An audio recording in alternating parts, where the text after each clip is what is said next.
Hoy, en Hora Clave, un informe especial. Cortes de luz. ¿Vuelve el drama argentino este verano? Además, un debate caliente. ¿Marihuana medicinal? En exclusiva, pacientes argentinos que consumen cannabis para lograr su curación. Y en vivo, tras el escándalo, habla el médico acusado de mala praxis.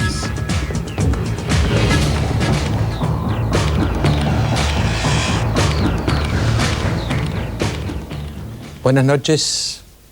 La revista Noticias, como lo ve usted en la pantalla, acaba de hacer gravísimas denuncias sobre aprietes del gobierno a los periodistas.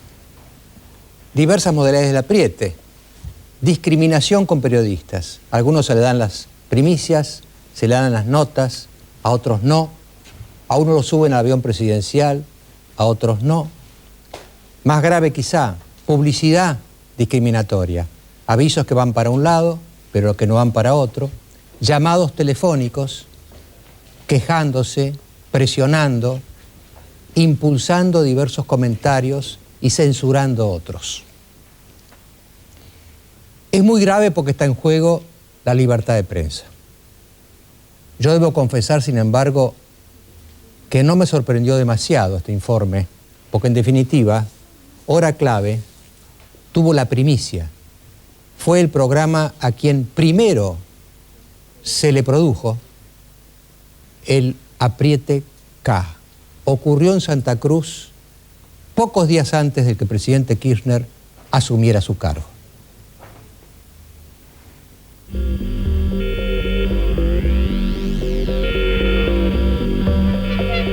Ministro Farías, de Canal 9. Sí, le puedo hacer una preguntita solamente porque estuvimos 2 días esperándolo en su oficina y no lo podemos encontrar. Hablamos, ¿sí? Yo lo que quiero saber es cuánta plata tiene como activos financieros Santa Cruz fuera de la provincia. ¿Podemos hablar después? No, porque no nos podemos encontrar nunca. Después hacemos... Solamente la cifra. ¿Cuánta plata aproximadamente? 532 millones de dólares. ¿Dónde los tiene? ¿En qué banco? Exterior.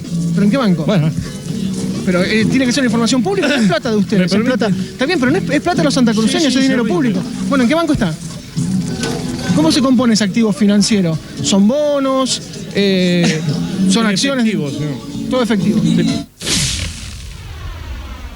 ¿Cuánta plata sería de acuerdo a lo que ustedes tienen como información en la Cámara de Diputados? Y lo que dijo el gobernador siempre, aproximadamente 700 millones que están en buen resguardo gracias a que Santa Cruz ha sido predecible y ha podido generar un fondo anticrisis. Cuando el resto de las provincias argentinas no lo pudieron controlar, Santa Cruz lo pudo hacer. Usted no tiene buena información porque el ministro nos acaba de decir que son 532 millones. Hay 200 en el medio que es un dinero.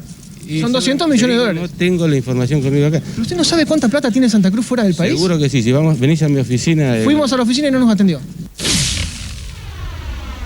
Yo calculo que se ingresaron más de 1.000 millones de dólares, digo aproximado, por ahí 1.200 millones, más los intereses en 12 años. No sabemos y no hemos visto nunca ningún papel de parte del gobernador que pueda acreditar su monto y ni qué hablar los intereses, las comisiones y demás que se pueden estar abonando a través del manejo de estos fondos fuera de nuestra provincia y de nuestro país. Dígale al doctor Grondona que venga a la provincia y hable con la gente. Que cuando el doctor Kirchner sea presidente, entonces hablamos de otro término, en otros términos.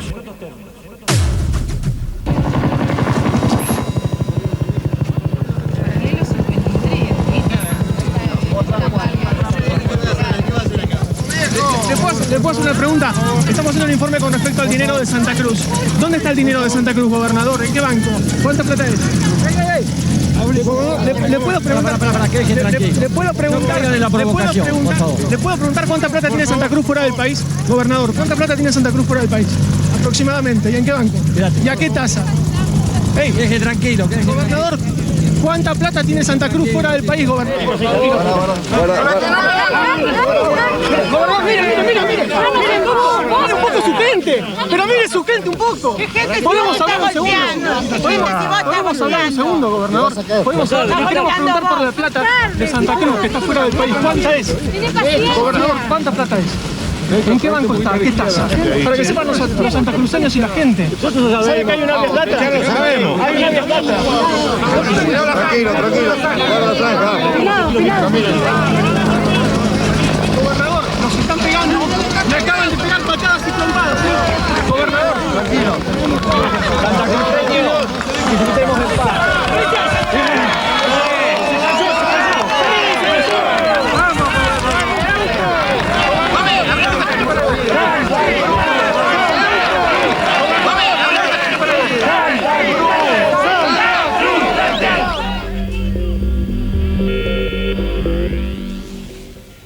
Lo grave no fue solo la agresión a Marcelo López Macía, que estaba ahí, sino que a los pocos días, en un conocido almuerzo, el presidente Kirchner dijo que yo lo había extorsionado, porque le había dicho, según él, que si él venía a mi programa, yo no enviaría el equipo.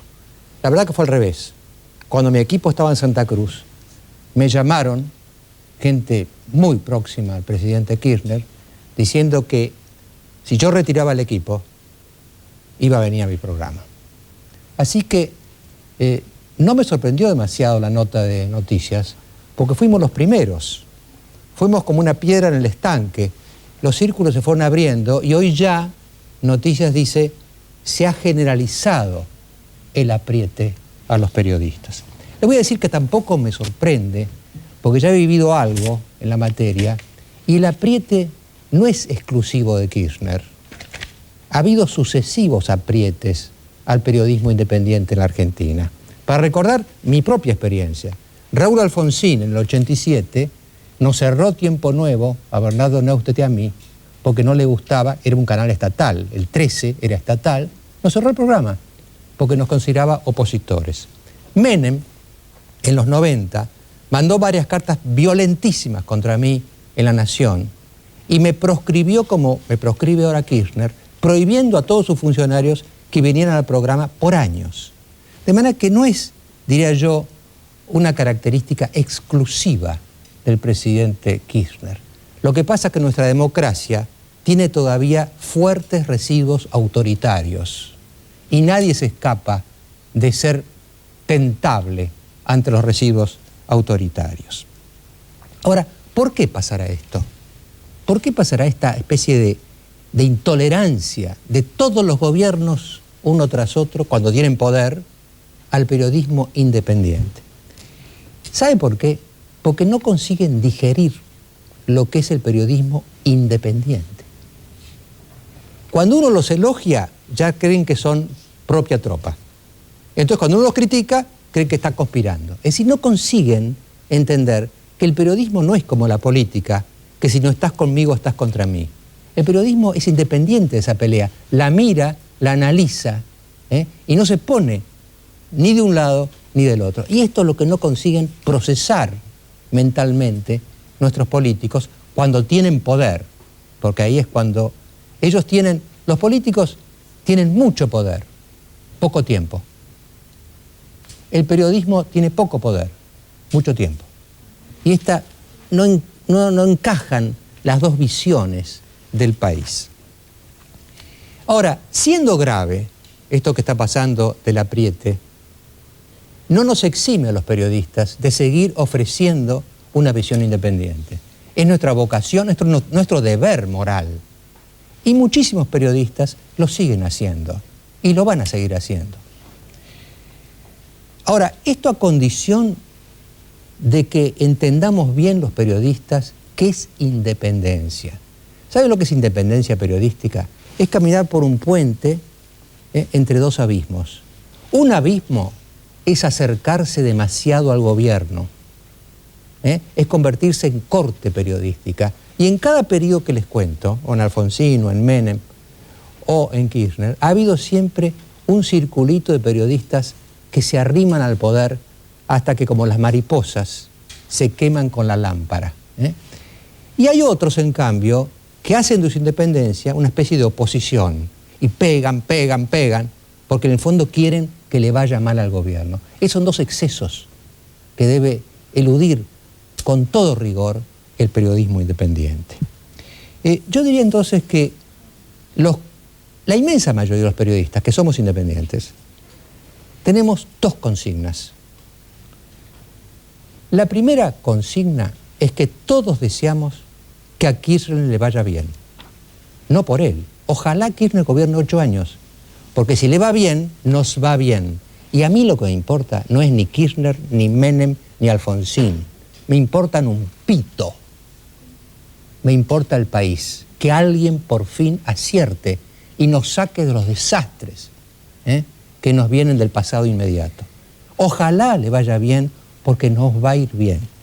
Y lo segundo es que entiendan todos los poderosos en su momento de poder que nuestra manera de colaborar, nuestra manera de cooperar para que el país le vaya bien y al gobierno acierte es justamente la crítica. Somos testigos externos, tenemos distancias, siempre tenemos distancias. Y nuestra opinión puede ser entendida por el gobierno como una forma de cooperación. Son las señales amarillas que puede leer de mentes libres, que ni los aman ni los odian. Ojalá al presidente Kirchner le vaya bien y ojalá sea el primero en entender la función del periodismo independiente. Mariano, otro de los temas que vamos a tocar hoy es un tema que ha generado polémica durante la última semana. Empresas de servicios públicos alertan a la población y al gobierno que puede haber cortes de suministro de servicios si es que no hay aumento de tarifas. Y de hecho ya hubo, por ejemplo, de luz y de agua. La pregunta que nos vamos a hacer es si esto es una realidad porque faltan inversiones a partir de un retraso tarifario, o si es un mecanismo de presión, un lobby empresarial que están haciendo las compañías para conseguir el aumento de tarifas. Y especialmente vamos a mirar el tema de cara al verano que se está acercando. ¿Qué va a pasar en el verano? Cuando haya más demanda por diferentes razones de determinados servicios. Nuestro equipo de investigación estuvo averiguando qué zonas del país son las más calientes de cara al verano en términos de los servicios públicos. Mariano, esta semana todo el país se conmovió frente a un video casero que mostraba el postoperatorio de una beba de apenas 5 meses llamada Nabila Marisol Ochoa. Esta niña falleció luego de la operación y todo el país se conmovió frente a las bromas de humor negro que sus médicos cirujanos hicieron frente al cuerpo de la niña. Esta noche vamos a hablar con uno de los médicos que justamente hicieron estas bromas, ahora acusado por los padres de mala praxis, y vamos a preguntar en qué estado estaba la nena en ese momento, si ya había muerto o no, y una serie de preguntas de orden ético que se imponen a esta hora. No, el tema es qué pasa en los quirófanos que no vemos. Es difícil de hacer, Mariano, porque estos son los famosos casos donde uno, para tener la información y valorar a la persona que tiene el otro lado, nosotros averiguamos si es un médico con 18 años de experiencia, calificado como intachable por sus colegas porteños. Sin embargo, es muy difícil mantener la ecuanimidad porque los que tenemos hijos sabemos lo que haríamos si ese video se tratara de un familiar nuestro, ¿no? Bueno, estamos en contacto con el licenciado Fabio Fabri, que es director de comunicación de Carrefour. Buenas noches, licenciado. Buenas noches, ¿cómo le va, Mariano? Bien, bueno, ustedes han visto todos estos días la solicitada de Carrefour y todo el verdadero escándalo que se ha producido en las puertas de Carrefour con motivo de un conflicto gremial entre el sindicato de los camioneros, de Hugo Moyano, que va a venir también acá, y el sindicato de los empleados de comercio de Cavalieri. ¿Ustedes cómo reaccionan frente a todo eso, licenciado? La reacción nuestra es que lo que estamos pidiendo acá es que se cumpla con la ley. Estamos en una situación que es un diferendo sindical y el sindicato de choferes de camiones está queriendo aparecer acá esto como si la empresa hubiera hecho despidos de camioneros. Nosotros lo desmentimos abiertamente porque Carrefour no tuvo ni tiene choferes de camiones. La actividad de choferes de camiones la tenemos contratada con 20 empresas, es un servicio tercerizado que mueve los productos desde los depósitos hasta los locales. A través de actos varios de violencia que han producido, lo que han intentado es hacer aparecer esto como un conflicto social, cuando la realidad es que el sindicato de choferes de camiones está buscando mayor representatividad para su sindicato. Ahora, ustedes publicaron una serie de solicitadas en los diarios, 4 o 5, de página entera que revelaba que para ustedes esto revestía una enorme gravedad, porque es raro que una empresa salga así a la opinión pública con esa intensidad y con esa frecuencia, ¿no? La gravedad de estos hechos es que estamos ante eventos de una violencia inusitada. Esto es como la vuelta a la vieja Argentina, donde la presión, el patoterismo buscaba conseguir objetivos personales. La empresa está a cargo de realizar y de brindar al organismo competente, que es el Ministerio de Trabajo, toda la información que haga falta para que se dirima este conflicto sindical. Lo que no puede ser es que durante el proceso que dura la resolución, que estamos en este proceso aproximadamente 15 días, una de las partes continúa haciendo acciones de violencia, como ser el 30 de septiembre y 1 de octubre el bloqueo de 2 centros de distribución en los cuales hubo gente herida, privación ilegítima de la libertad y ataque a los edificios. Y con eso no se quedaron conformes, sino que esta semana han iniciado el bloqueo y ataque a empleados de Carrefour en Las Bocas. Entonces lo que nosotros estamos pidiendo es que se respete la paz social, la libertad de trabajar y que se respete a la comunidad. Acá están queriendo presionar y afectar a Carrefour, pero en realidad están afectando a la sociedad. Y todo esto está hecho sobre falsos sustentos. Lo que ellos sostienen, que Carrefour despidió a 300 choferes, es absolutamente falso. Señor, sí, sobre eso, Valenzuela le habla. La gente del gremio de Moyano sostiene que ustedes despidieron una serie de trabajadores de este centro de distribución para tomar a otros en condiciones más flexibles o precarias, pagándole mucho menos. ¿Es esto así o no? Esto es una absoluta falsedad. Lo que ocurrió fue lo siguiente. A inicios del mes de agosto, Exologística, que nos realizaba el trabajo de logística en el depósito, decidió rescindir el contrato que lo unía a Carrefour. En ese momento Carrefour, por la urgencia del tema, no encontró un operador de la magnitud para realizar la operación y decidió hacerla ella misma. Lo que hicimos fue que tomamos el 100% de los empleados que pertenecían a Exologística con las mismas condiciones laborales. Esto significa mismo sueldo, misma actividad, misma antigüedad. Ahora, la otra cosa que muchos nos preguntamos, porque es difícil de entender esto, ¿no? ¿Ustedes tienen una afinidad con el gremio de Cavalieri, de comercio, y ustedes en definitiva terminan enfrentados con Moyano porque están del lado de Cavalieri? ¿Cómo es la cosa? La situación es la siguiente. Lo han dicho públicamente, el sindicato de choferes de camiones está tras el 100% de los centros de distribución de todas las empresas del país. Para ellos Carrefour es un caso testigo. Nosotros no es que tenemos afinidad o no afinidad con un sindicato. Lo nuestro es una operación de comercio. Desde siempre, tanto en Carrefour como en el 100% de las empresas supermercadistas, la actividad principal es el comercio y todos los empleados, tanto administrativos, de salón de venta como de depósitos, pertenecen a comercio. Eso ha sido siempre en la historia. La realidad es que el sindicato de choferes de camiones quiere hacer pie en una operatividad que no corresponde. De todas maneras, lo grave de esto es que se utilicen acciones al margen de la ley para intentar dirimir este conflicto sindical. Para eso está el organismo competente, que es el que está estudiando el tema. Licenciado Fabri, siendo Carrefour una empresa francesa, ¿es verdad que el gobierno francés ha tomado cartas en este asunto? El gobierno francés ha mostrado honda preocupación. Hemos estado hablando con gente de la embajada y en realidad Carrefour, siendo una empresa francesa, pero es una empresa internacional que tiene un fuerte compromiso en cada país donde está presente. Nosotros somos empresas ciudadanas que nos preocupamos por cada país y queremos ayudar a mejorar la vida de ese país. En la Argentina estamos hace 20 años. Como usted se dará cuenta, Carrefour también ayuda a que la imagen de Argentina se mejore en el mundo. Hace un mes hemos hecho una inversión importante a la apertura de un nuevo local en la ciudad de Mendoza y eso los mercados del mundo lo están viendo. Si acciones como estas, que están al margen de la ley, que están violando leyes vigentes, se muestran en el mundo entero porque están afectando a una empresa que sí cumple con las leyes, eso afecta a la imagen de Argentina y afecta a la posibilidad de nuevas inversiones en el país. Licenciado Fabri, muchas gracias. Vamos a seguir conversando y bueno, está planteada su posición, va a plantear su posición Hugo Moyano. Así es. Ahí está viniendo Hugo, Mariano. ¿Qué tal, Hugo? ¿Qué tal? ¿Cómo le va? ¿Cómo anda? Buenas noches. ¿Qué dice? ¿Cómo anda, Moyano? Hola, ¿cómo te va? Hola. Moyano. ¿Cómo anda?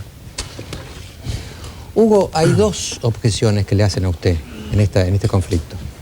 Una tiene que ver con que los camioneros quieren quedarse con un espacio mucho más grande y comérselo a los empleados de comercio. Porque uno en principio dice, bueno, un supermercado es de comercio, no es de camiones. Esa es una.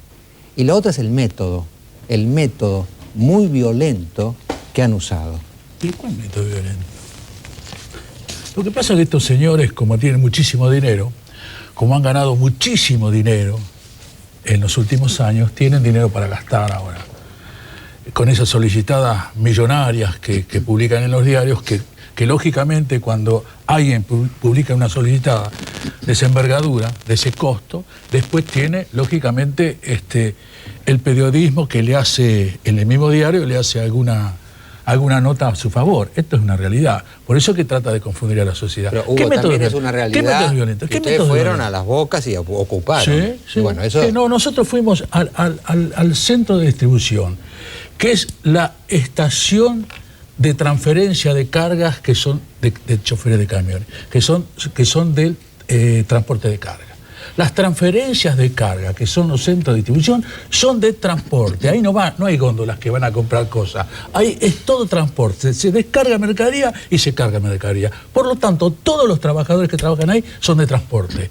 Los agrupa nuestra organización. Sí, pero el gobierno se encuadró en comercio. Bueno, eso lo hizo Cavalieri, que se apropió de un montón de afiliados de otras organizaciones gremiales, tal es así que hace pocos días hubo, que la prensa lo tapó todo, una gran movilización, ¿no es cierto?, en protesta al gremio de Cavalieri, donde se apoderó también de los afiliados de los gremios del puerto, de todos los puertos. Entonces estamos todos acá en un conflicto, es una interna sindical. Yo no tengo la culpa que este señor le haya dado transcendencia pública con esas costosas solicitadas y lo haya hecho un problema de Estado. Esto no es un problema de Estado.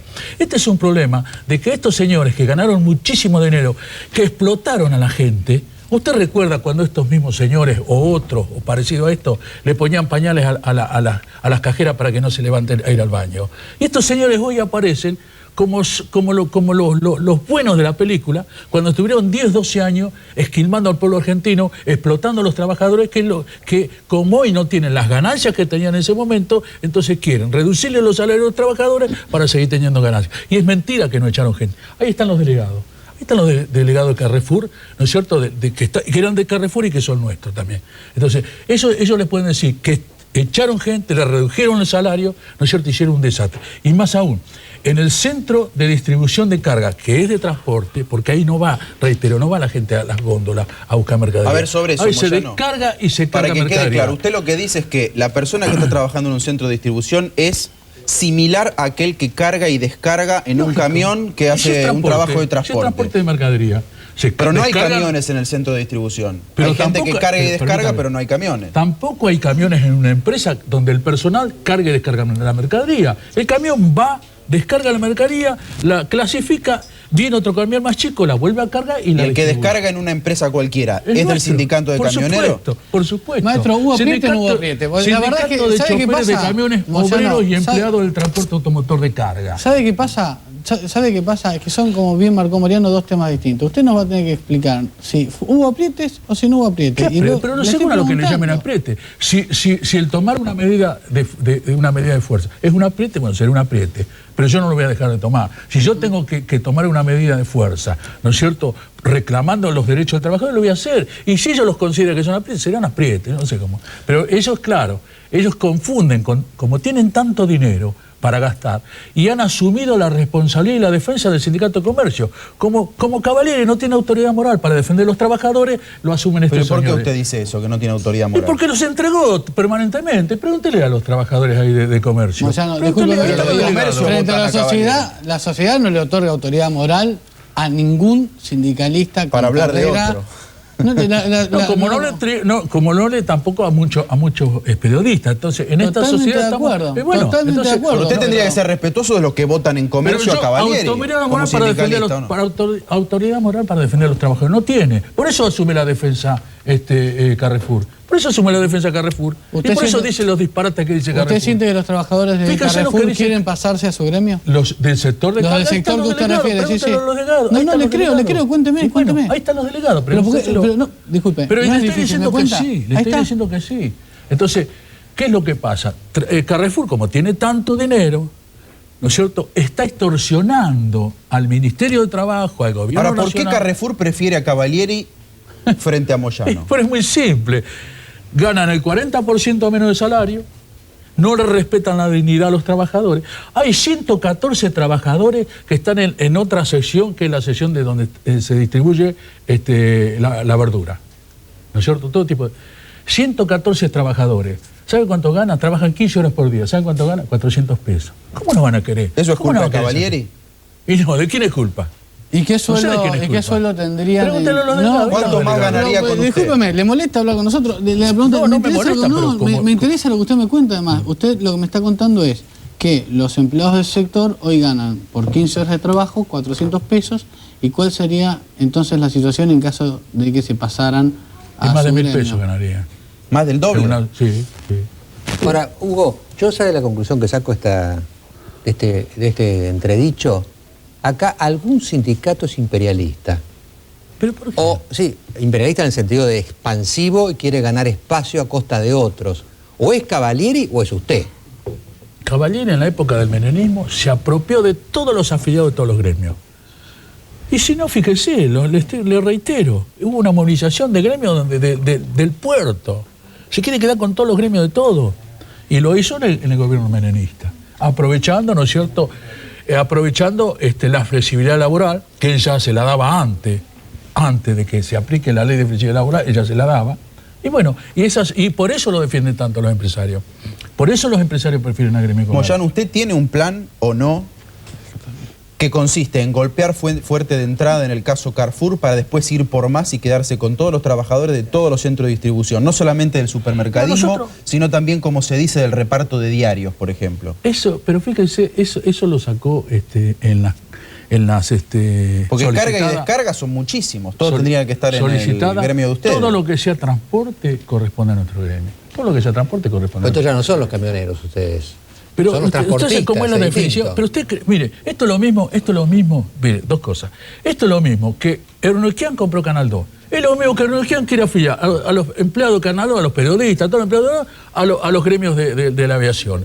O la Telefónica compró Canal 11. Es lo mismo que la Telefónica quiere afiliar a los empleados de Canal 11 a la Telefónica.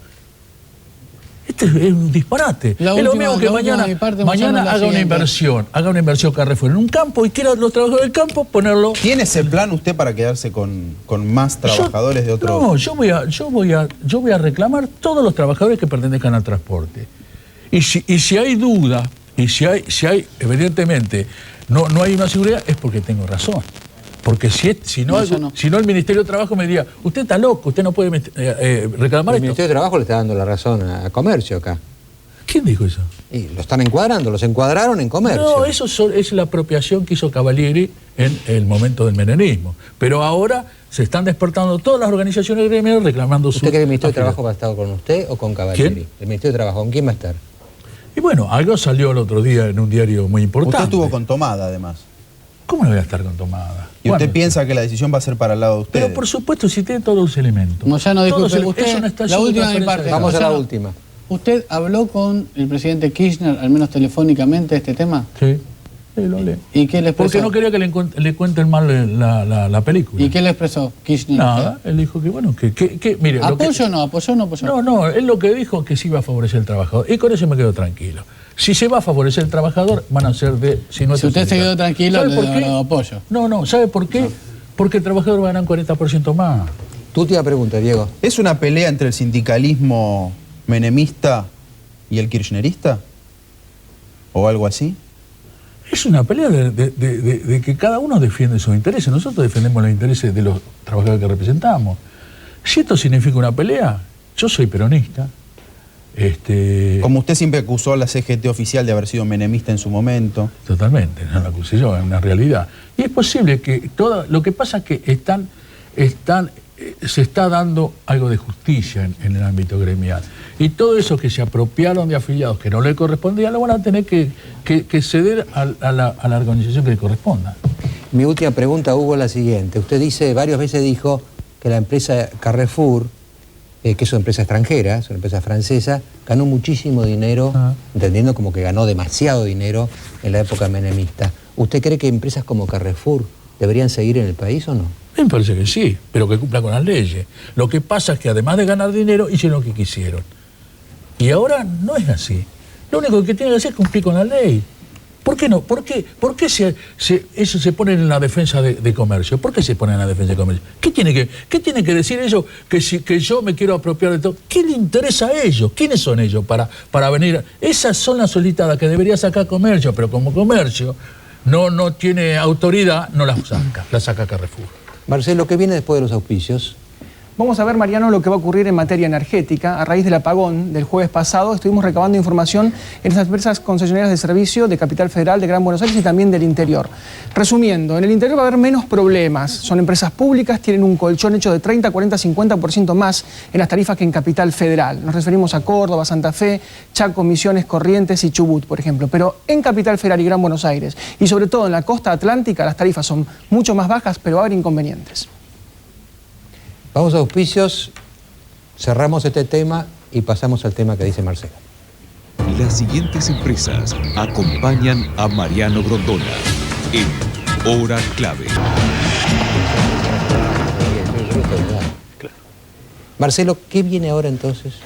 Vamos a mostrar, Mariano, lo que dicen las empresas con respecto a lo que está ocurriendo con la energía. Ellos señalan lo siguiente: a partir del default, cuando se fue el dólar 3-1, por ejemplo, la media tensión está ocupando material nacional apenas en un 25, un 20%. Las 3/4 partes se tienen que importar o son commodities, hablamos de acero, de cobre, de aluminio, que tienen un precio internacional en dólares. Y en la alta tensión, salvo las columnas de hormigón, todo el material es importado. Ellos dicen, con esta tarifa especificada 1 a 1 y los materiales que prácticamente en su totalidad son importados, hemos agotado el stock, por eso no hubo problemas el año pasado, pero este año va a haber problemas. Muy bien.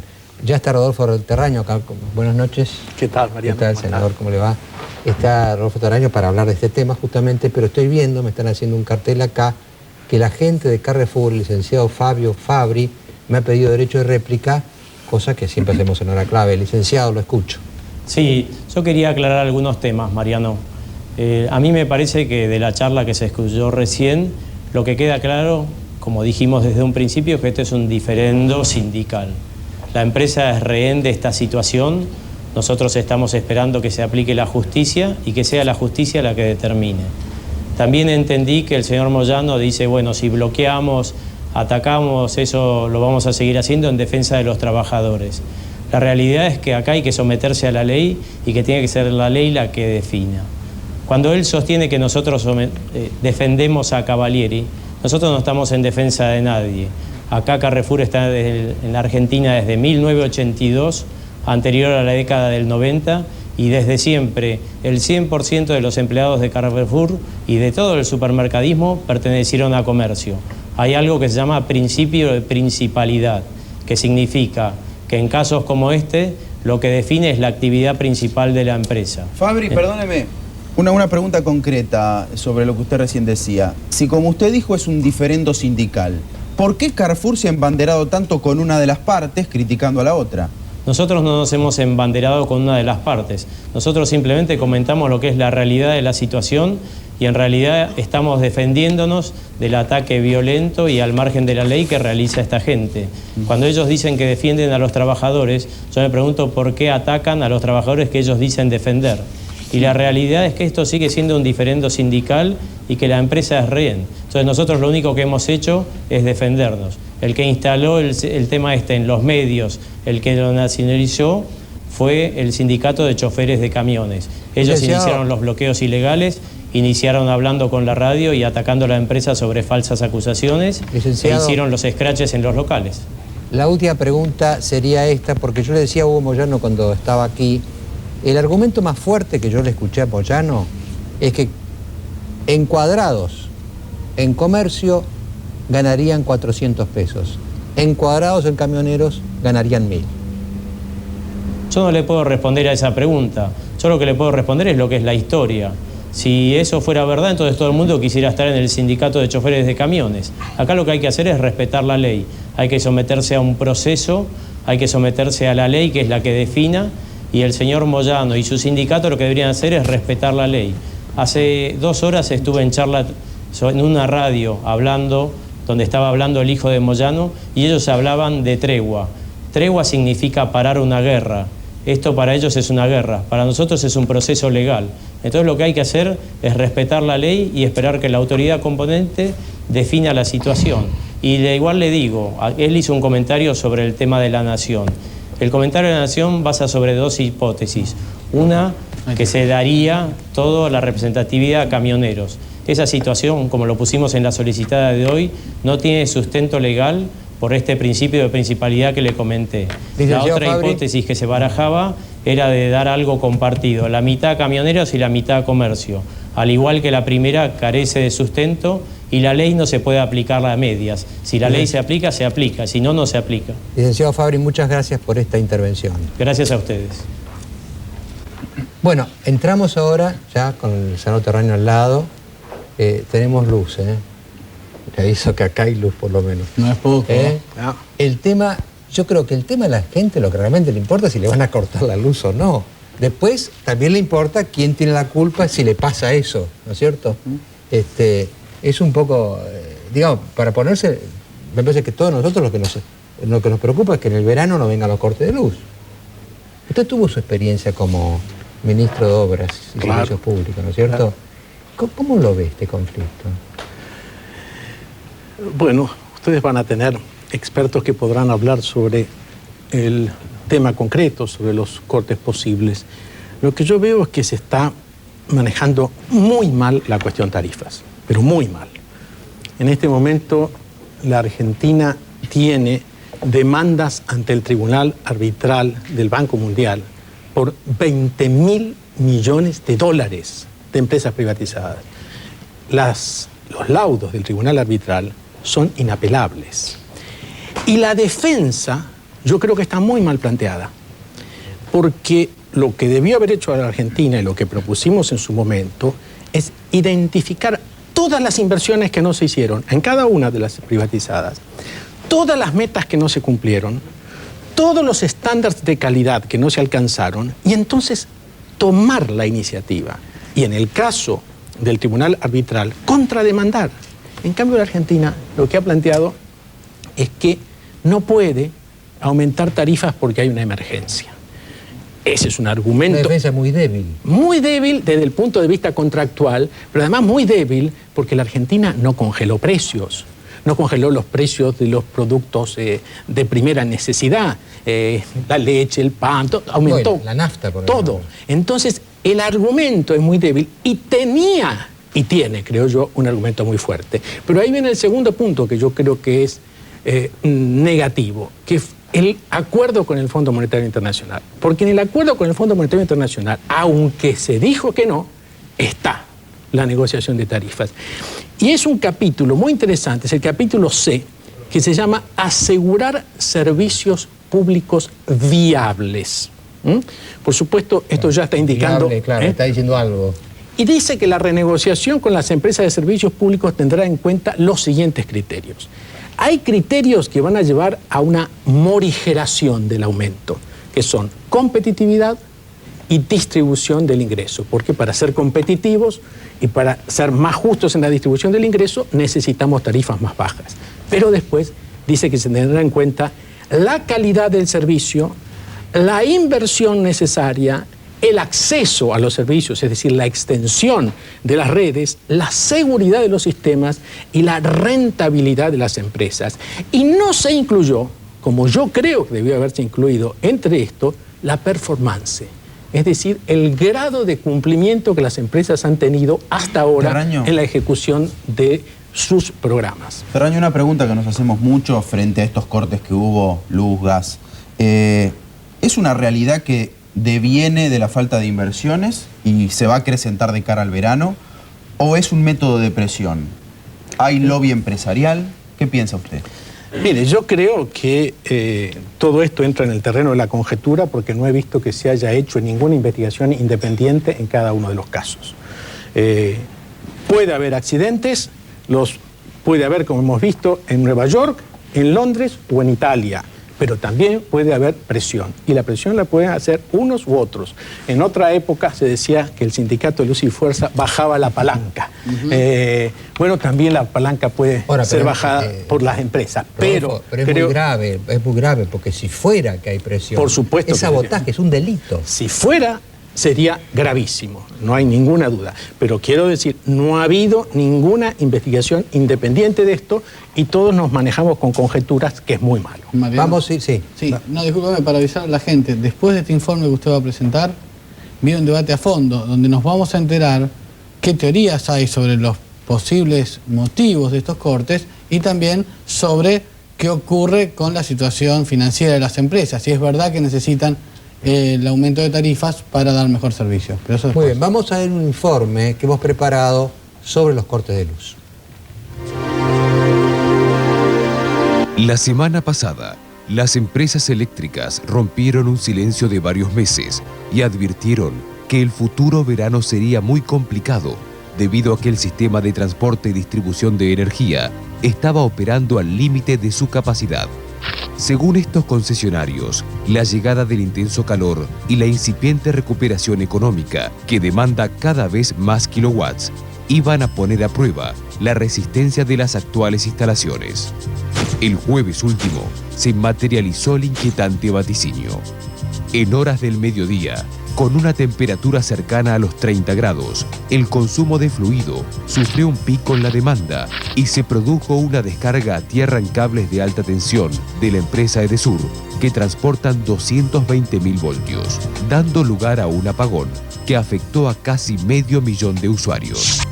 Los voceros de las empresas privatizadas reconocieron la merma en la calidad de los servicios por falta de inversiones en los últimos tiempos. En el mismo momento que estamos hablando ahora, se está produciendo una baja en la calidad del servicio porque no estamos en condiciones de hacer nuevas inversiones. Y esto no puede sostenerse mucho tiempo más sin afectar gravemente la calidad del servicio.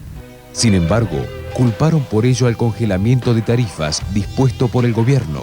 Tenemos la tarifa congelada, especificada, y los insumos están todos dolarizados. Con las condiciones actuales no podemos hacer inversiones, y si uno no hace inversiones no puede realizar mantenimiento, y hoy el problema no se va a sentir tanto como en unos días. Algunos expertos no comparten la visión de las privatizadas y descalifican sus argumentos. Si se revisan los números, vamos a ver que las tarifas no tienen que aumentar.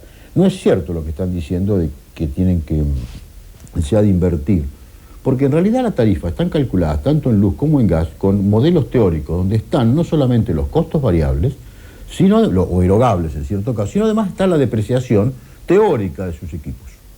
Y eso me lo están cobrando. El problema argentino no radica en la generación de energía, ya que las centrales hidroeléctricas tienen un stock suficiente de agua para hacer frente a la demanda estival.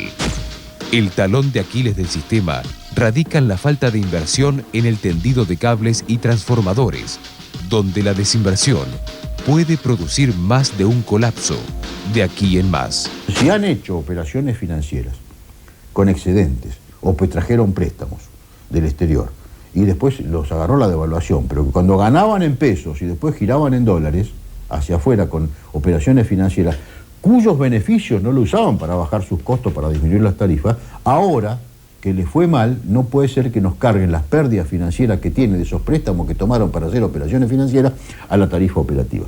Los puntos más afectados no serían solo los grandes centros urbanos, como la capital federal y el conurbano. Se cree que en las localidades costeras bonaerenses, la poca capacidad instalada en los últimos tiempos será un verdadero inconveniente para recibir a los millones de turistas nacionales y extranjeros que promete traer la esperada temporada 2004. Bueno, muchas gracias a todos los que vienen a este debate. Quiero partir de un punto de vista totalmente objetivo, ¿no es cierto? Acá no se han hecho inversiones que eran necesarias. Desde el 98 que no hay inversiones. Sin esas inversiones, la capacidad aparente de dar energía está limitada. Por otro lado, está creciendo la economía. Por lo tanto, cuando crece la economía, hay más demanda de energía eléctrica. Es decir, es como ver dos trenes que vienen así y uno lo que ve en su futuro, en nuestro futuro, son los cortes. El tema es, si es así, ¿por qué está ocurriendo? ¿Por qué no invierten? ¿Porque no tienen tarifas y no pueden o porque no quieren? Los cortes que ya ha habido han sido accidentales, faltos, resultado de la falta de inversión, o han sido deliberados y formas de alguna manera de presión sobre el gobierno. Entonces las dos preguntas son, ¿se vienen los cortes y quién tiene la culpa? No sé quién quiere empezar. Usted tiene unas ganas de hablar del diputado Polino, que lo voy a hacer hablar primero. Bueno, yo creo que no debieran haber cortes. Y los inconvenientes que se produjeron hasta ahora, por lo que sabemos, por ejemplo, el apagón del día 24 de octubre del año pasado, que afectó a 13 millones de personas, de acuerdo a la documentación que la empresa Transener presentó en la Comisión de Renegociación de los Contratos, surge claramente que desde el año 98 debieron haber invertido 1.200.000 pesos, nada más, para colocar 102 desconectores de alta tensión, que son válvulas para reemplazar a las obsoletas anterior de la época de Segda. Después del apagón, hicimos una reunión en la Comisión de Energía y Defensa del Consumidor de la Cámara de Diputados, con la presencia de los representantes de las empresas, el secretario de Energía de la Nación, los representantes del ENRE.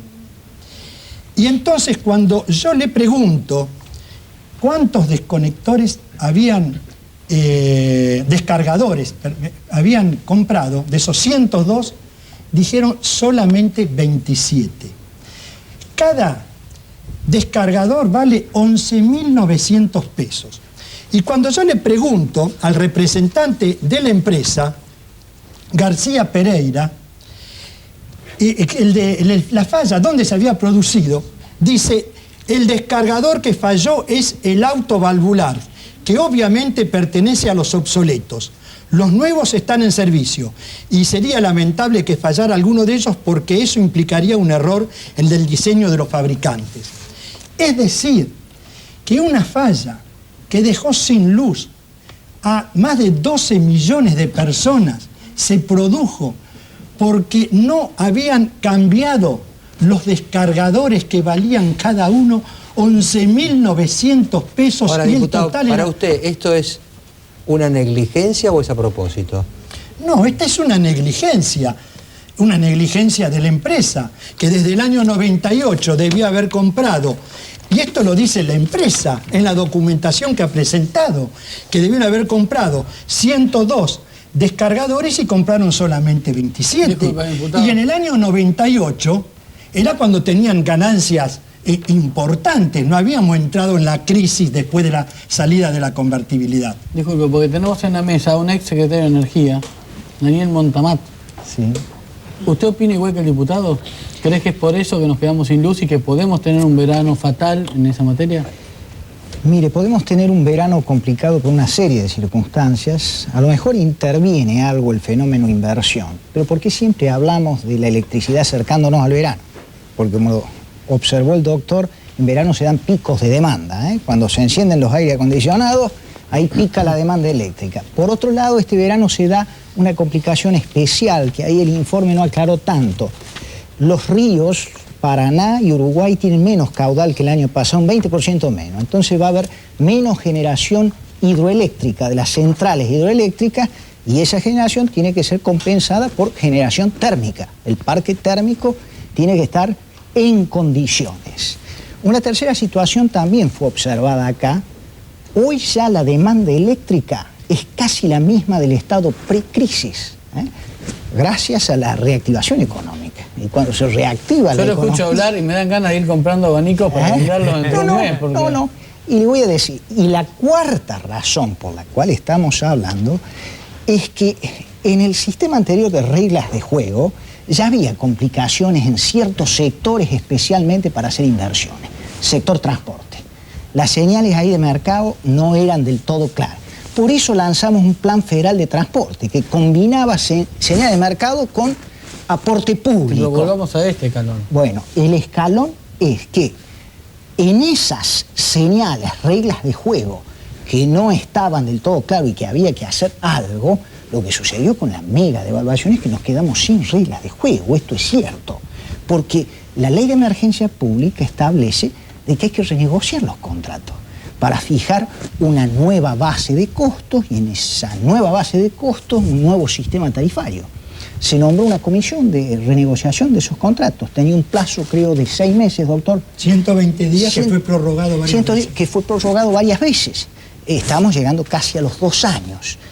Es urgente que esos contratos se renegocien, porque usted no puede pedir inversión si no hay reglas. Para citarlo al general, diría, la renegociación... Claro, se hizo peronista el otro día con Chiche y ahora seguimos en la línea, ¿no? Grondona peronista. Para citarlo al general, diría, la renegociación sube por la escalera y el apagón sube por el ascensor. Bueno, claro.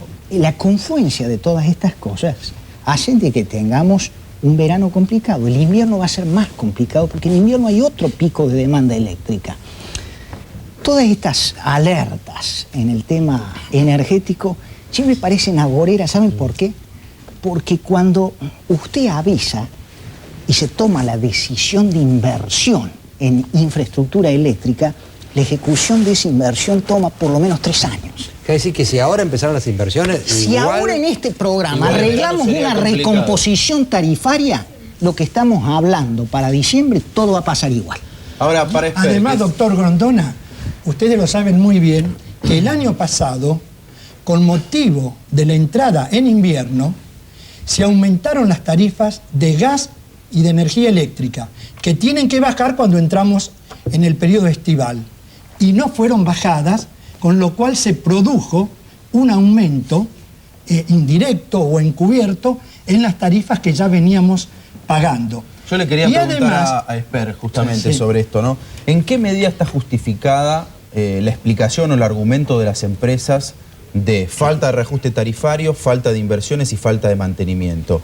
Porque algunos dicen que operativamente muchas compañías están equilibradas y que tienen un problema para afrontar sus deudas dolarizadas. O sea, ¿cuánto hay de lobby, cuánto hay de realidad en la falta de plata para hacer obras de mantenimiento? Ahora, yo creo que acá es un mosaico con muchos matices, ¿no? Una cosa como la que comenta el diputado Polino es indiscutible. Hasta la misma empresa reconoce que no compró, no me acuerdo del aparatito que no compró. Un descargador. El descargador, bueno, eso no le vamos a echar la culpa que no había aumento de tarifa cuando todavía el dólar era 1. Yo creo que puede haber alguna justificación hacia adelante con la tracalada de inversiones que hay que hacer para que esto no ocurra el verano del 2005-2006. Ahora, yo diría esto. En Argentina, desde mi punto de vista, ¿no? Se hizo bien en privatizar, no tengo duda que se hizo bien yo personalmente. Ahora, se privatizó mal. Se privatizó de manera monopólica, donde se podía haber introducido competencia en muchos sectores, y creo que también no se tuvo en cuenta la necesidad del usuario cuando se fijaron en algunos sectores tarifas públicas dolarizadas extravagantes. Ahora, el desastre del fin de la convertibilidad, el colapso, no tiene un demonio que ver con la privatización. O sea, son dos animales diferentes. La privatización hoy, obviamente que hay que discutir tarifas porque el dólar vale 3, ¿no? Obvio que sí, pero la manera de discutirlo sería dónde podemos introducir competencia y qué niveles de tarifas hay que tener atendiendo la necesidad de los usuarios y una recuperación de la inversión razonable en tiempo y forma. Ahora yo creo que el gobierno... Digo una cosa. Yo creo que el gobierno... No, está bien. Usted está pensando que hay que replantear todo, en el fondo, las reglas de juego. Sí, yo lo que veo es que toda esta deliberación va al tranco, ¿no? Y los cortes van a venir a galope. Doctor Grondona, se está haciendo la renegociación.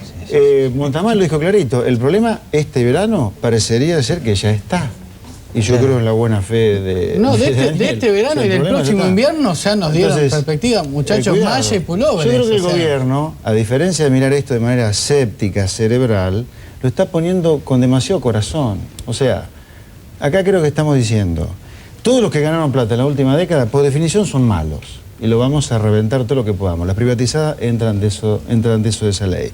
Segundo, vamos a redistribuir el ingreso, entonces nos ajustamos tarifa, y no solo eso, sino que vamos a revisar primero todo lo que ganaron antes de pensar en ajustar tarifa. Y tercero, yo creo que en alguna medida la idea del gobierno de no ajustar tarifa y no discutir nunca tarifa es funcional a su deseo o de estatizar algo que ya hay, o de reconstituir un capitalismo nacional. Creo que estas cosas están en el fondo. Acá no es solamente una discusión de la tecnicalidad del ajuste de tarifa. Hay mucha pedir a ideología cada uno dando de vueltas. ustedes si pueden resumir su posición en 30 segundos. No sé quién quiere primero. Bueno, las empresas, a pesar de la crisis y a pesar de la devaluación, de acuerdo a los balances que presentaron en la Bolsa de Comercio de Buenos Aires, siguen teniendo importantes ganancias desde el punto de vista operativo. Y vayamos a la elocuencia simple de los números. Edenor ganó en el primer semestre de este año 294.300.000 pesos. Edesur, 101.900.000 pesos. La generadora eléctrica central costanera, 34.100.000. La generadora eléctrica central Puerto, 72 millones. La transportadora eléctrica Transener, 174.400.000 pesos. No están perdiendo dinero. Y ni que hablar de la rentabilidad que tuvieron antes de la devaluación, que es el doble de lo que ganan las empresas similares en los países centrales. Doctor, yo tengo miedo que empecemos de nuevo a arreglar con alambre el sistema energético. De la energía no depende solo el tema de que a la gente se le prenda la luz o se apague. La energía depende de que Argentina alcance un proceso de desarrollo económico y social. Este es el imperativo que tenemos. Hemos hecho cálculos. Si Argentina quiere duplicar el producto energético y duplicar el producto económico, tiene que hacer inversiones en energía del orden de los 3.500 millones de dólares. Hay que despejar el horizonte de reglas de juego porque esas inversiones se tienen que hacer. No podemos frustrar la capacidad de crecimiento sostenido porque falta energía. Sus 30 segundos, espero. Yo lo que le pido a la élite gobernante es que menos corazón y mucha más cabeza pensando en nosotros. Hace 2 años el progresismo que hoy gobierna Argentina pedía palo a los bancos, que eran aparentemente para ellos los culpables de todo lo que estaba pasando, y yo decía, guarda que dentro de los bancos están los depositantes. Ustedes si le pegan un palo a los bancos con los bonos de la deuda, se lo van a pegar a los depositantes. Entonces yo digo, cuidado ahora, esta vez está tendiendo a equivocarse. Más cabeza y menos corazón. Senador. Bueno, siempre nos acordamos tarde. Yo hace un rato dije, tenemos demandas por 20.000 millones de dólares en el Tribunal Arbitral. Nadie se impresiona hoy. Se van a impresionar dentro de 3 o 4 años, cuando haya laudos arbitrales. Y lo mismo ha pasado con esto. Yo creo que hubo, primero, una privatización mal encarada. Cuando se estaban por privatizar las empresas eléctricas, yo le pedí una audiencia al ministro Cavallo y fui a verlo para proponerle que el modelo de privatización fuera este, que se requiriese la máxima inversión, la más alta calidad y la menor tarifa posible. Es decir, que se adjudicara por tarifa, no por precio. El gobierno de entonces prefirió precio porque quería hacer caja.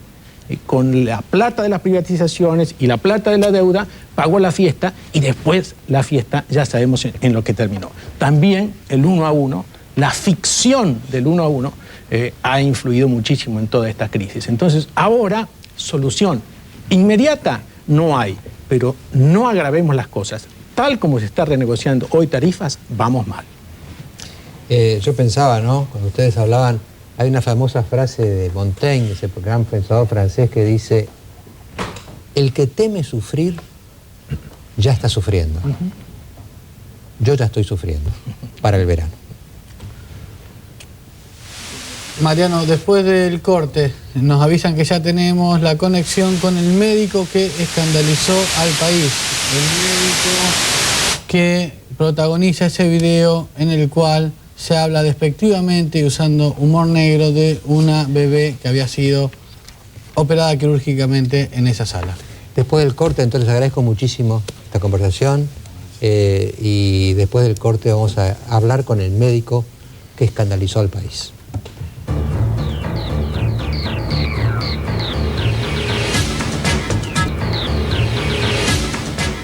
Bueno, estamos en contacto con el doctor Hermes Godoy. Usted sabe que el doctor Hermes Godoy, que está ahí en la pantalla, bueno, ha sido el centro de una gran polémica a propósito de lo que algunos dicen que es mala praxis y otros que no, de la beba que murió en San Luis. Doctor Godoy, buenas noches, ¿cómo le va? Buenas noches, ¿cómo está usted, doctor Grondona? Bueno, vamos a pasar primero el tape del escándalo, ¿no? Es decir, el tape en que una cámara, supongo que era oculta, mostraba lo que pasaba dentro del quirófano. No era oculta. No, era una cámara normal. Uno piensa que todas las cámaras son ocultas, tal manera, ¿no? Ahí está. Mostraba lo que pasaba en el quirófano, que es el principio de la polémica. Vamos a ver el tape. Estas imágenes causaron la indignación de todo un país. Está blanco el pescado. Claro, no sabe nada, no sabe nada. ¿Qué querés, huevón? ¿Qué querés, hermano? ¿Cuándo lo viste la cirugía de este muchacho? He hecho algunas de estas, con cirujano de verdad. Me imagino. El pasado 17 de enero, Nabila Ochoa, de apenas 5 meses, debió ser operada en el Policlínico de San Luis. 2 quistes ocupaban el 40% de su cráneo. La cámara estuvo prendida desde el inicio mismo de la intervención, encabezada por el doctor Godoy. ¿Cómo respirar solo? Hemos estado 10 horas de cirugía y respire solo, la reputa madre. No, eso no hace falta el respirador, me dice ayer. El médico que operó a Nabila asegura que la beba salió de la sala de operaciones con vida. Sin embargo, su familia está convencida de que la muerte se produjo dentro del quirófano. Impresionante la popera, también, la has hecho bien. No te vamos a dar ninguna cagada. Bueno, dale, despediste, esta ha sido una cirugía. Bueno, una cirugía muy compleja, pese a todos los inconvenientes. Son muy bien caletas. Esta gente, estos lobos vestidos de cordero, con su enmarañada presentación, es probable que estén haciendo lo mismo en otro lado. Han matado a mi hijo, y eso es muy grave, Los padres de la beba denuncian al cuerpo médico por mala praxis, y aunque las escenas causaron estupor en la comunidad médica, los científicos son cautos a la hora de arrojar un diagnóstico. Todo el mundo pregunta si hubo mala praxis. Con los elementos de juicio que tenemos periodísticos y con los elementos del video, no se puede hablar de mala praxis. Yo creo que en este caso, observando bien detenidamente, la actitud fue un poco chocante. Porque si uno analiza la verborragia de los colegas en ese momento, creo que eso es lo que ha indignado más. Y por eso muchos se tiran a decir, bueno, acá ha habido mala praxis. A mí me gustaría ver bien la historia clínica de esta criatura, analizar muy bien desde el diagnóstico qué fue lo que pasó en la intervención quirúrgica, la opinión de los colaboradores directos del cirujano que intervino, del neurocirujano, del anestesista, del cardiólogo que hizo el monitoreo, en fin, de todo el equipo. Y no llegar así alegremente a hacer un comentario que no tiene muchas veces una base científica, profunda, humana. Para el doctor Godoy, la actitud tomada por el equipo médico es frecuente en los quirófanos, pues ante la tensión que genera una intervención riesgosa, los profesionales se distienden con bromas de dudoso gusto. ¿Fue ético el proceder del equipo médico? ¿Debe ser sancionado? Yo sé que los cirujanos son mucho más duros que nosotros, los clínicos. Sin embargo, la parte humana esa debe existir siempre. Los cirujanos, el grupo quirúrgico, tienen cada uno una manera de reaccionar que es un poco independiente ante el detalle técnico y la tecnificación operatoria. Uno puede ser un brillante cirujano y personalmente puede tener actitudes verbales desmedidas. Yo creo que el límite no puede rozar con lo morboso, con lo que sería un humor negro. Me produjo una profunda indignación. Yo estoy indignado. Ojalá lo sancionen y muy duramente, porque esa actitud de falta de respeto, irrespetuosa para la gente y para la pacientita que estaban en ese momento tratando, me parece que debe ser sancionada duramente. Doctor Godoy, yo creo que son 2 cuestiones las que tenemos que dilucidar acá, si es posible. Primero, la puramente quirúrgica. Si la beba murió en el quirófano, si se usaron las reglas del arte médico o no, si hubo mala praxis o no.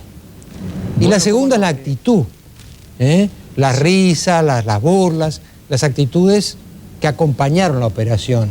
No sé si usted de alguna de las dos se arrepiente o cree que estuvo bien en ambas. Mire, doctor Grondona, lo que está mostrando ese video es solamente el 50 segundos a un minuto de un tiempo quirúrgico de la paciente de 10 horas de permanencia en el quirófano y 8 horas de tiempo quirúrgico real. Y está mostrando la finalización de un acto quirúrgico previo al traslado de la paciente desde el quirófano de adultos, por el instrumental que teníamos, hasta la terapia intensiva infantil, que son aproximadamente 50 metros. Yo soy responsable de mis dichos y de mis actos. Doctor, le pregunto porque no sé, ¿es habitual que en los quirófanos, en las operaciones de largo alcance, haya momentos de distensión como los que estuvimos viendo en la pantalla? Cuando finaliza una cirugía y cuando todo ha salido sin ninguna complicación, es natural que se produzca esto. Porque además existe un fenómeno que es el estrés. Entonces, ¿cuándo ese fenómeno deja de presentarse? Cuando uno deja a la paciente en el lugar correspondiente después del acto quirúrgico, en este caso en terapia intensiva. Doctor, usted dice que fue un éxito y la paciente murió, así que es como eso que se dice, la operación fue un éxito, pero la paciente murió. Claro, pero efectivamente no hubo complicaciones en el quirófano, ningún tipo de complicaciones, y la paciente fallece 1 hora y media después en terapia intensiva por un cuadro respiratorio agudo, no por complicación neuroquirúrgica. No existe patología neuroquirúrgica que produzca un enfisema de cuello, cara y cráneo. Esto significa un infiltrado de aire en el cuello, en el cráneo y en la cara. Doctor Godoy, buenas noches. Diego Valenzuela es mi nombre. Buenas noches, señor. Obviamente no hay elementos y además no corresponde hacer evaluaciones sobre si hubo o no mala praxis, lo dirá la justicia, las investigaciones, los peritos. Pero realmente uno piensa que de un médico se espera otra cosa por la cuestión humana que se establece entre el médico y el paciente, y además porque usted tenía en sus manos a una personita, a esta beba. Le pregunto concretamente, cuando ve el video, ¿no le da vergüenza? Mire, yo vuelvo a insistirle, yo soy responsable de mis dichos y de mis actos. Yo no soy responsable de lo que dicen o dejan de decir los demás que me acompañan en el equipo quirúrgico. Pero usted acompaña el clima de fiesta, doctor. No lo escucho bien porque está entrecortado. Vamos a remediar ese problemita técnico. Vamos a seguir con el doctor Godoy. Y acá también está el doctor Claudio Sin, que nos acompaña para evaluar la situación. Ya volvemos.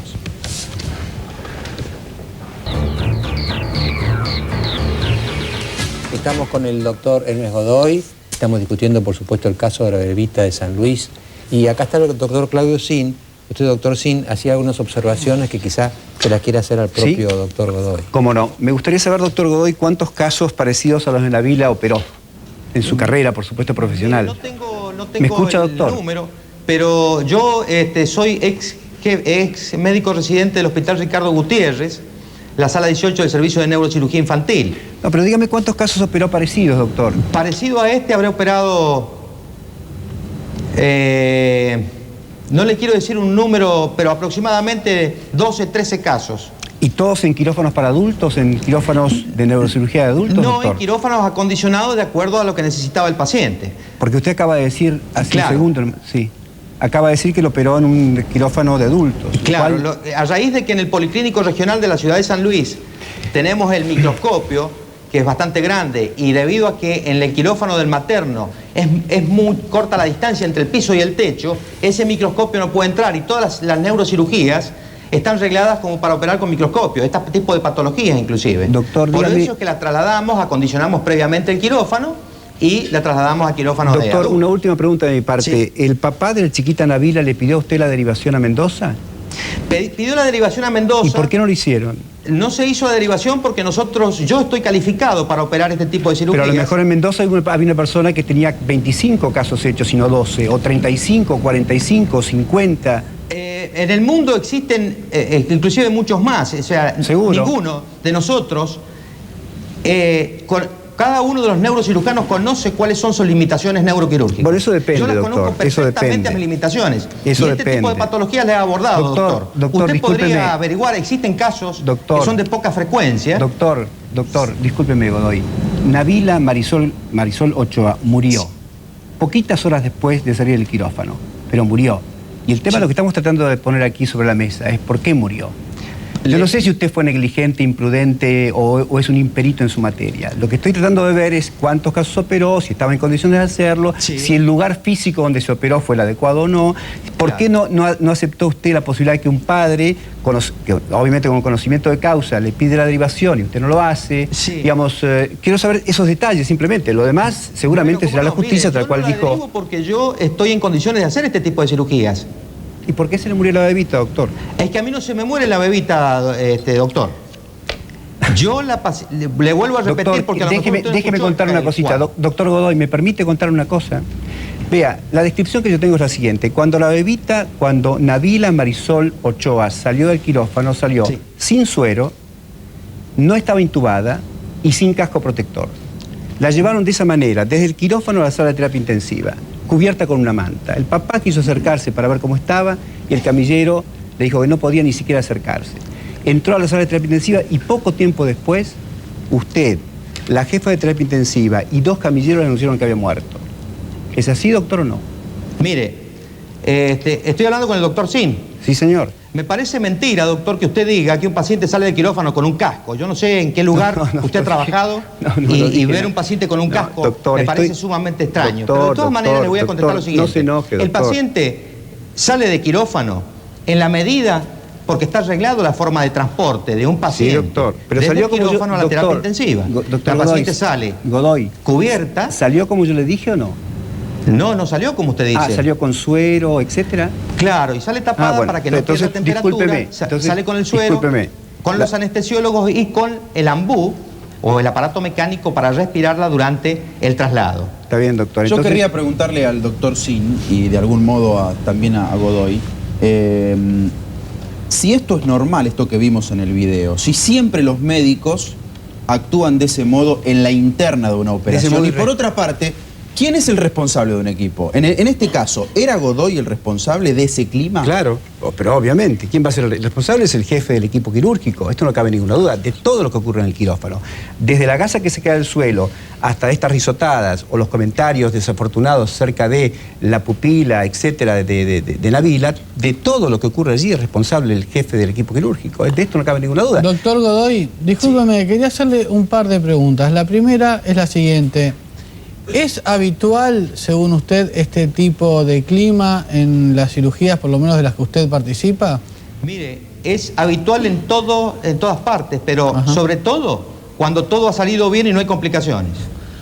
Doctor, usted, insiste con eso de que no hay complicaciones. Sí. ¿Usted no pudo anticipar el final fatal que tuvo esta beba? Yo le dije al comienzo que el diagnóstico que dimos todos, que evaluamos la paciente en terapia, inclusive la médica de terapia, los anestesistas, el equipo quirúrgico y el grupo de enfermería, es de un cuadro respiratorio agudo que produjo un enfisema, es decir, una infiltración de aire de cuello, cara y cráneo. ¿Qué produjo la salida brusca de ambos pulmones de aire o de uno solo hacia el cuello, el cráneo y la cara? No lo sé. Doctor, alguien pinchó el pulmón, es así de fácil. Esos son conjeturas suyas. No, yo estoy traduciendo lo que usted me describe. No, ¿cómo conjetura mía? ¿De qué habla? Sí, es lo que justamente que se quiere determinar en esta situación. Porque existen muchas causas, doctor, aparte del pinchazo en un pulmón o la pinchadura de un pulmón, que puedan provocar y la tráquea y la laringe, o no son parte del aparato respiratorio. No se enoje conmigo, Godoy, no quede con usted en todo caso. A usted se le murió la bebita, no a mí, ¿eh? Le recuerdo por las dudas.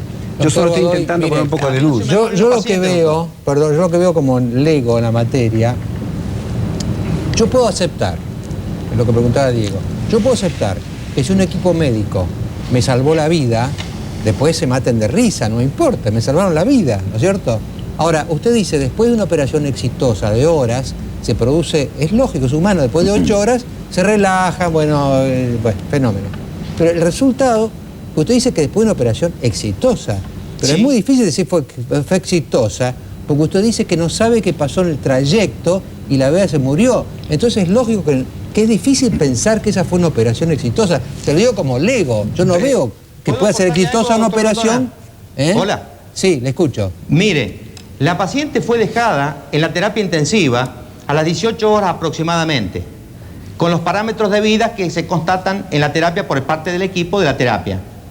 1 hora y media después se me llama conjuntamente con los anestesiólogos y observamos el cuadro que yo le estoy describiendo. Doctor. De ninguna manera hubo una complicación en el transporte de la paciente hasta dejarla en la terapia. La complicación se produjo dentro de la terapia. Doctor, yo, Rosín, de nuevo, no quería hablarle ahora del tema médico, sino del otro, del video con el que nos escandalizamos todos. ¿Usted es padre, doctor? Sí, pero yo le voy a explicar con quién tengo el gusto de hablar. Con Gerardo Rosín. Señor Gerardo, este es un tema estrictamente médico-científico. ¿Sabe que no? Porque hay un video que tiene que ver con muchas otras cosas que no son estrictamente de las ciencias médicas, como los comentarios morbosos de humor negro que se hacen frente a esta nena. Entonces yo le pregunto a usted, como padre, ¿qué hubiera sentido frente a ese video?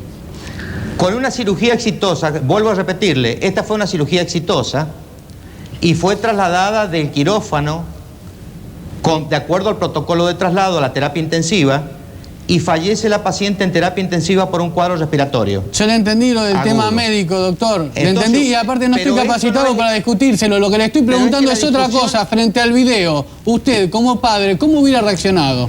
La discusión que se está presentando es si esta paciente tiene la indicación quirúrgica, que la tiene, si fallece en el quirófano o no fallece en el quirófano, si la cirugía fue un éxito, la cirugía fue un éxito y si la paciente fallece en la terapia intensiva infantil por un cuadro respiratorio agudo. Esa parte la entendí. Como padre, ¿me contesta cómo hubiera reaccionado usted frente a ese video? No lo sé cómo podría haber reaccionado. Ah, yo sé cómo hubiera reaccionado, por eso insistí tanto con la pregunta. Bueno. No, ¿sabe qué, doctor? Ante la ausencia de su parte de un mínimo de autocrítica sobre la actitud esa, lo otro, como decíamos antes, lo determinarán los médicos, la justicia, pero esta actitud que aparece como poco ética, yo creo que uno puede relajarse, como decía Mariano, y hablar de fútbol, o hablar, no sé, cargarse entre ustedes, pero no cargar al paciente. Ahí me parece que está la falta de ética.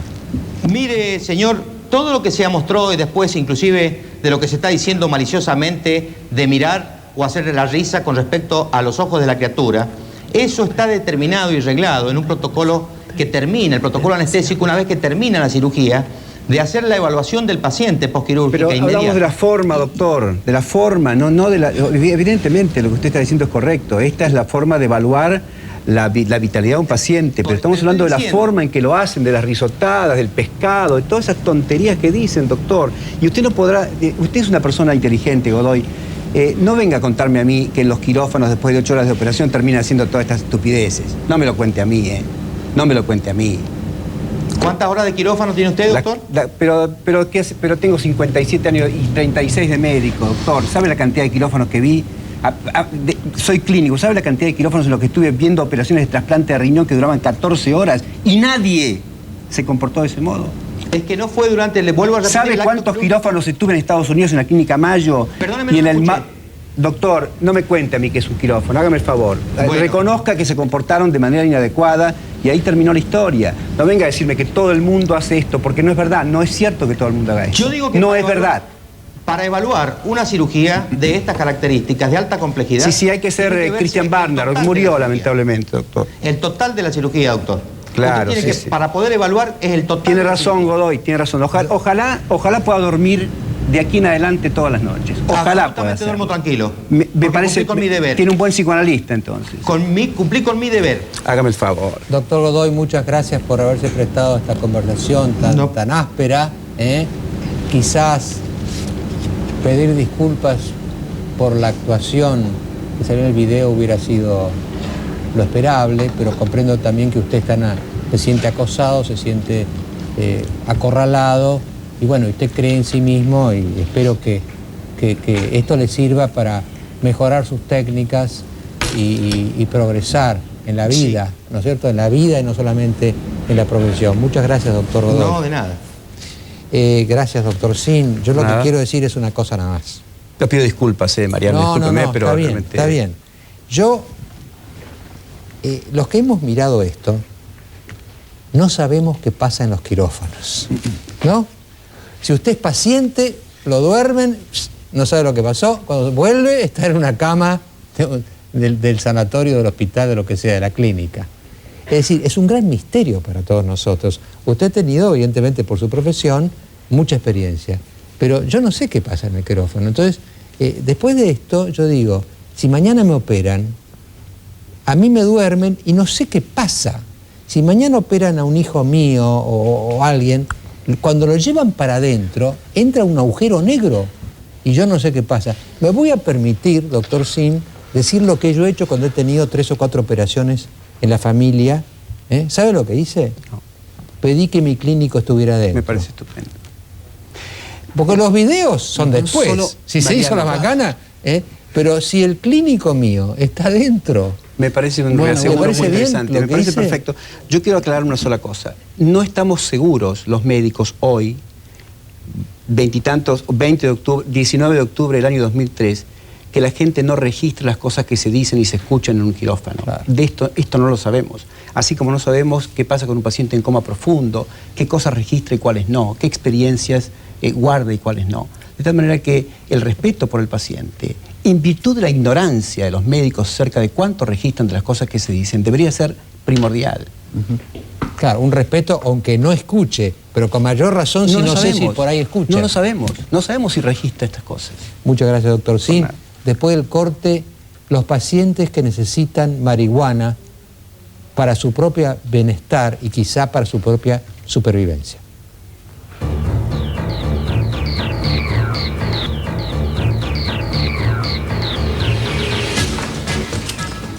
El debate que se inicia ahora gira en torno de una sola pregunta. A la luz de lo que vamos a ver en el siguiente tape, ¿es necesario cambiar la legislación sobre consumo de marihuana? ¿Es necesario flexibilizarla? ¿Es necesario suavizarla o no? Esta es la pregunta y este es el tape.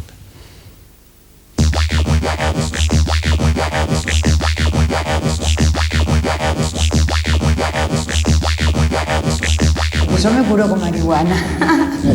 La marihuana me paró los vómitos así a full. La marihuana es la única medicina ahora que puedo consumir. Silvia, Jorge y Sergio están enfermos y los 3 usan marihuana con fines medicinales. Estoy re segura que la marihuana me ayuda a convivir con el SIDA. Silvia es portadora de HIV y dice que lo único que la ayuda a comer es la marihuana. Le dije a mi doctora directamente, doctora, yo consumo marihuana porque si no, no puedo comer. Me dice, yo preferiría que no lo hagas, pero no importa. Si con eso tenés apetito, fumá. Eso fue lo que me dijo mi doctora. A Silvia, el cóctel de drogas que toma por su enfermedad le provocó anorexia. Y te produce anorexia, no tenés hambre, no tenés ganas de comer con tantas pastillas que tomás. Para poder comer, no fumo un cigarrillo o medio cigarrillo de marihuana. Desde que empecé a fumar marihuana habré aumentado 8 kilos. Y la única cosa que hace que yo no vaya corriendo a vomitar en este momento es esto que estoy armando acá, que es un vegetal llamado cannabis sativa, vulgarmente marihuana. Jorge sufre de cálculos en la vesícula y estuvo a punto de ser operado. A Jorge, su enfermedad le provocaba vómitos, hasta que conoció un médico en Ámsterdam que le recomendó que se tratara con marihuana. Y me empecé a dar cuenta que justamente que no vomitaba, ¿no? Cuando fumaba me permitía terminar de hacer la digestión. Ahora la gente se escandaliza, pero la marihuana se usó durante toda la historia de la humanidad en la farmacopea para un montón de enfermedades y sin apología, sin escándalo, porque era una hierba más. ¿La marihuana es el remedio para tu enfermedad? En este caso sí, la marihuana es un buen medicamento, una buena hierba para mi enfermedad. Fui a un hospital municipal y en la transfusión me contagiaron hepatitis C, que es una hepatitis crónica, por la cual no puedo tomar más ningún medicamento. Sergio tiene hepatitis C y dice que lo único que le alivia el dolor es la marihuana. Sergio usa la marihuana con fines medicinales, pero no la fuma, la come. Como la marihuana porque fumarla hace muy mal. La marihuana a mí me ayuda. Yo creo que en 15 minutos de ingestionarla, a los 15 minutos ya automáticamente me calma el dolor. Sergio se convirtió en un experto en cocinar con marihuana. Todos los platos que se comen en la vida cotidiana de cualquier persona se puede incorporar la marihuana. Un churrasco, a la pizza, ensaladas, no sé, hacer panes, galletitas, salsas para fideos, infusiones, tés, todo lo que se te pueda ocurrir. Sergio nos muestra cómo cocina con marihuana. Bueno, vamos a preparar harina de marihuana. Se agarran las flores y se ponen a tostar, ¿no? Nada más tienen que secarse para poder molerlas muy bien y que queden bien finitas. Ahora que está sequita la molemos bien para hacer harina y le agrego crema de leche. Además de aceite de oliva, crema de leche, brócoli, sal, pimienta y nuez moscada, esta salsa tiene un ingrediente muy especial: marihuana. Bueno, acá tenemos una salsita de crema de marihuana con brócoli para agregarle a cualquier comida. Sergio dice que a los 15 minutos de comer marihuana le desaparecen los dolores.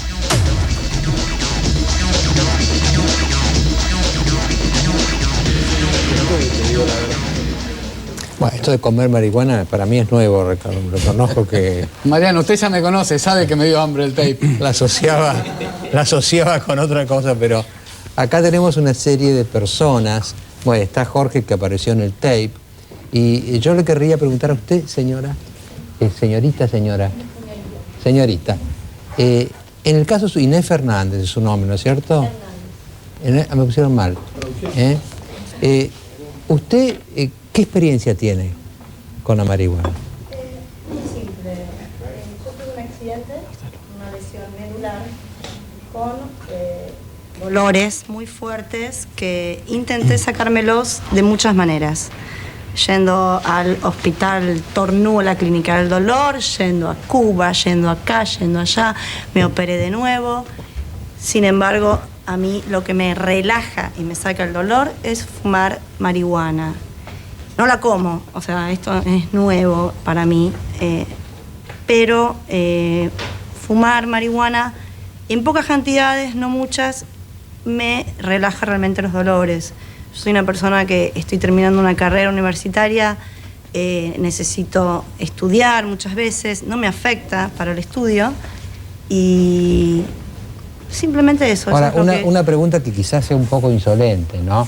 Sí. ¿Usted fuma marihuana exclusivamente para aliviar sus dolores o que además le gusta? Sí. A mí el gusto de la marihuana me gusta. Yo no fumo cigarrillo, por ejemplo, y me hace muy mal el humo del cigarrillo. Yo, sinceramente, no voy a lugares cerrados donde uno sale generalmente a la noche porque el cigarrillo me hace mal. La marihuana, no. O sea, por eso respeto que si yo quiero fumar marihuana en un bar porque estoy dolorida y no está permitido por la ley en este momento, o sea, no lo hago. Pero, o sea, realmente yo...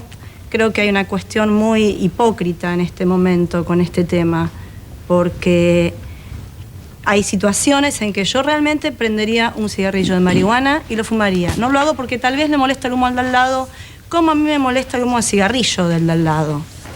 Silvia Inchaurraga, ¿qué tal? ¿Cómo le va? La pregunta es un poco esta, ¿no? Decía muy bien la señorita Hernández, hay mucha hipocresía en torno de esto, ¿no?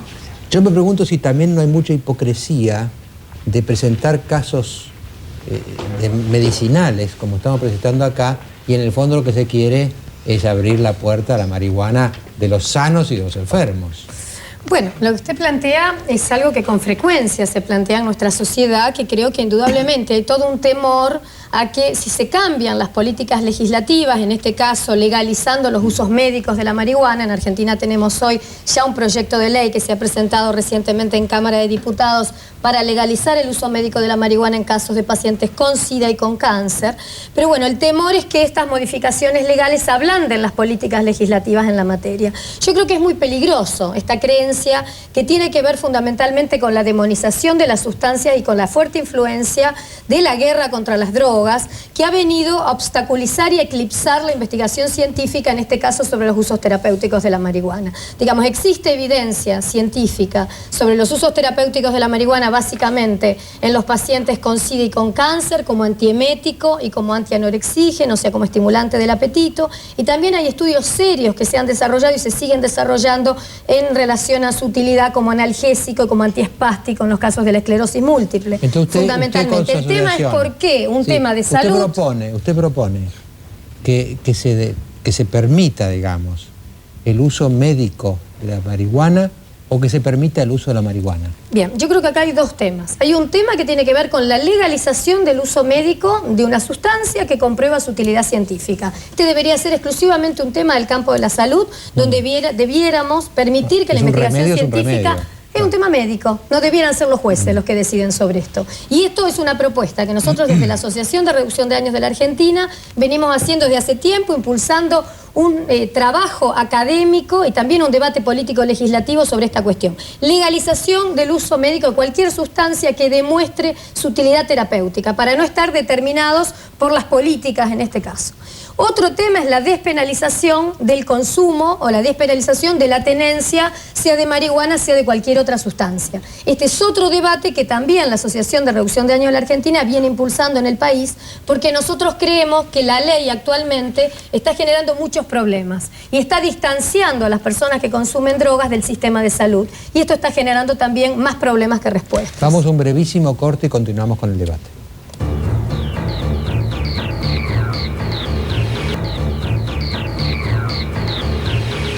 Desgraciadamente el tiempo es muy breve. Sé que Chicha Gelblum va a seguir con el tema del médico, no me equivoco. El tema del médico estuvimos con él. Les voy a pedir que sean muy breves todos, por favor, 30 segundos cada uno, porque estamos en el borde. Pablo Caruso, ¿vos has escuchado? Sí, yo escuché y te digo, me parecería mucho más honesto que lo planteen de si queremos legalizar la marihuana y no, como vos les decía, que la señora no te contestó porque se mandó su publicidad para que sea legalizada la marihuana. Si me parece más honesto plantearlo de esa manera, queremos la legalización. Porque a nadie le será recetado a un enfermo, porque la farmacopea que hay para el dolor y para esto es inmensa. Nada ha avanzado más en la ciencia médica que esto. La marihuana será recetada a aquellos que ya fumaban marihuana, o que fuman marihuana, que los calma, que los tranquiliza, como aquellos que fumábamos tabaco. Si nos hubieran dejado de fumar tabaco, a lo mejor nos tranquilizábamos con otra cosa. Esto es lo que quería decir. Me parece muy deshonesto plantear el tema con enfermos. El señor Camilo Berruno es director de CEDRONAR, que es la Secretaría para la Prevención de la Drogadicción. Su reacción frente a lo escuchado del señor Berruno. Muy sencillo. Evidentemente estamos escuchando testimonios parciales de cierto beneficio, pero para constituir una sustancia en un medicamento, la palabra medicamento, yo tomo de la planta, la cannabis sativa variedad LAM, que es la que estamos hablando, tomar los principios activos y empezar a estudiarlos uno por uno. Para hacer medicamento tiene que pasar 4 fases. Primera fase, fase de efectos positivos. Segunda, yo estoy rápidamente hablando. Segunda fase, efectos adversos. Tercera fase, prueba en animales. Cuarta fase, pruebas en grupos humanos. ¿Qué es la marihuana? No es la marihuana, es algún principio activo de la planta cannabis sativa variedad LAM. Pueden ser los tetrahidrocannabinoles, pueden ser los delta 9, los delta 10, los que tengamos nosotros. Y ya se están preparando algunas composiciones farmacológicas donde nos den indicaciones precisas, dosis, tiempo medio de vida, metabolismo de la droga, para poder entender esto. Gustavo Ortaga. A partir de ahí es un medicamento. Sí, yo querría contestarle a Caruso. Nosotros nos invitaron acá para hablar de usos terapéuticos de la marihuana, no para hablar de despenalización. Si nos invitan para hablar de despenalización, vamos a hablar de la campaña nacional por la despenalización que nosotros estamos llevando adelante. Lo que vendió la señora. Bueno, yo te comento esto porque me parece que hay falta de fe en la intervención tuya. Esta semana la Corte Suprema de Justicia de Estados Unidos determinó que no puede perseguirse penalmente a los médicos que recetan marihuana. De esto tenemos que hablar. Si es necesario modificar o no las legislaciones en Argentina, pues para esto fuimos invitados y para esto trajimos estos testimonios. Si no, estamos haciendo algo que es un acto de mala fe. ¿Vos querés decir algo? Sí, quería decir una cosa, que está de alguna forma bueno escuchar testimonios como el de Pablo Caruso y el del señor del Cedronar, porque esto demuestra que la estupidez humana es inconmensurable. ¿Ves? Eso es una falta de respeto. Eso es lo que Discúlpeme. Sí, porque hay falta de conocimiento de lo que está discutiendo. Usted se para en una posición ideológica. No se va. Yo personalmente pienso que esto no estamos acá para. ¿Usted piensa que los estados europeos quieren drogar a sus ciudadanos, por eso dan marihuana terapéutica? Lo aclaró al aire. Lo aclaró al aire usted. Queríamos terminar el programa con un homenaje a las madres del dolor. Hoy millones de madres en la Argentina, entre ellas mi mujer y mis hijas, mi nuera y todas las suyas, han celebrado el Día de la Madre en medio del regocijo natural. Pero hay muchas madres que han sufrido mucho por el hecho de ser madres. Una es Marisa de Negri. Su hijo Leandro fue víctima de la inseguridad. Yo querría, Marisa, que usted no cerrara el programa. Bueno, yo le voy a hacer una corrección. No somos madres del dolor, somos madres del amor, por los derechos a la vida, los derechos que no tuvo Leandro, que no tuvo para pasar esta Navidad que va a pasar conmigo. Él quería ser juez y eso me voy a encargar yo, pero no pidiendo justicia, porque lo de Leandro, los presos, los delincuentes ya están, señor Grondona. Yo lo único que pido y exijo de que modifiquen la ley de armas, que la ley de armas deje de ser de una contravención para que pase a ser un delito, para que tengan prisión, para que el que porte un arma ilegalmente tenga cumplimiento de prisión. Yo era feliz, no sabía de políticas ni de nada, hasta que el 27 de junio salí a la calle y vi a mi hijo con un tiro en la cabeza. El día antes me trajo su última nota, un 850 en derechos reales. Quería ser juez. Éramos una familia feliz. No necesitábamos de nada. Metía materias para regalarme una casa y le terminé regalando una parcela. Pero se fue completo, ¿eh? Hasta conoció el amor. Se llamaba María Yael. Hoy se dieron vuelta las cosas, señor Grondona. Hoy las flores no las recibí de Leandro. Recibí el amor de mis 4 hijos, el amor de todas esas mamás que están atrás, que estamos con lo mismo, y llevé yo las flores a Leandro. Cuesta tanto modificar esta ley. ¿Sabe que bajaría muchísimo el delito? Hasta ahora es una contravención. Esto no es vedetismo,